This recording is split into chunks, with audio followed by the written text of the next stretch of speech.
This week's Parsha is Parshas Metzora. Already in last week's Parsha, the Torah discussed the laws of tzaras, spiritual leprosy, more accurately just a malady, and the form of the malady is a spot. Certain details, obviously not just any spot, but this spot, as we learned in last week's Parsha, can occur on one's skin, can form on one's skin, it can appear on one's clothing, and in this week's Parsha we see that it can appear in one's house, on the walls of one's house. If this happens, it's an indication that the person has a spiritual flaw, in specific regarding the laws of Lashon Hara, speaking negatively about others. Now, the laws of house tzaras, when you see the spot on one's house, the house itself has to have certain requirements in order to apply the laws of tzaras. If you see a spot on just any house, that's not enough. The house has to be of certain parameters. This is, the laws of tzaras is extremely detailed in regard to this.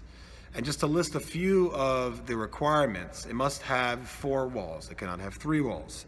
It must be made of brick, mortar, stone, or wood. It has to be made of materials that have a level of permanence. A tent would not be good enough. It has to be grounded on earth, meaning that if a person has a house that's suspended from 2 buildings, as is common in some places, in the Old City in Jerusalem, they have some houses like that it also is not considered a house. Meaning that in those circumstances, if let's say a person has a triangular house and he sees on the walls of his house a spot, even if the spot is bona fide tzaras, his house will not be destroyed like the regular laws of tzaras. And the question, of course, is that every law has its reasons. Whether we understand them or not is a different question, but in this regard, how do we understand why there are certain requirements for the type of house where we would apply the laws of tzaras?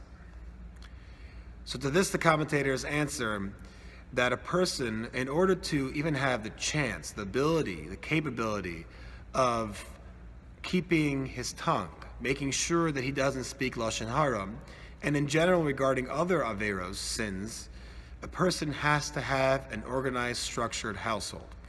A person has to feel a level of permanence in his residence and in his life, and he has to feel that there is seder. He has yishuv hadas. He feels settled. He feels that he's in control of the situation, and he doesn't have to respond impulsively, haphazardly to each encounter that he has in life. That's step 1. To even have to be in the playing field of being able to protect oneself, to shy away from speaking Lashon Hara, a person has to have seder. He has to have structure. And that is why only houses that have permanence, 4 walls, made of permanent materials, it's not suspended, it has to be grounded.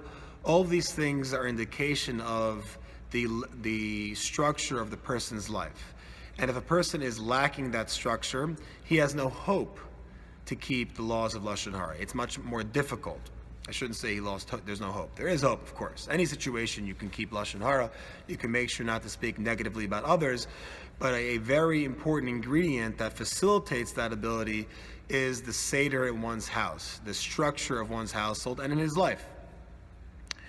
There's a famous Gemara that speaks about a great sage who was walking in the street and he heard a peddler saying, Mi ha'isha chavetz chaim oiv yom liras toiv netzor l'shoin chamerus v'secha medaber mira sur meiro v'asei toiv. It's 3 verses in Psalms where David HaMelech, King David, says that who is the person who desires life, who loves his days to see good days?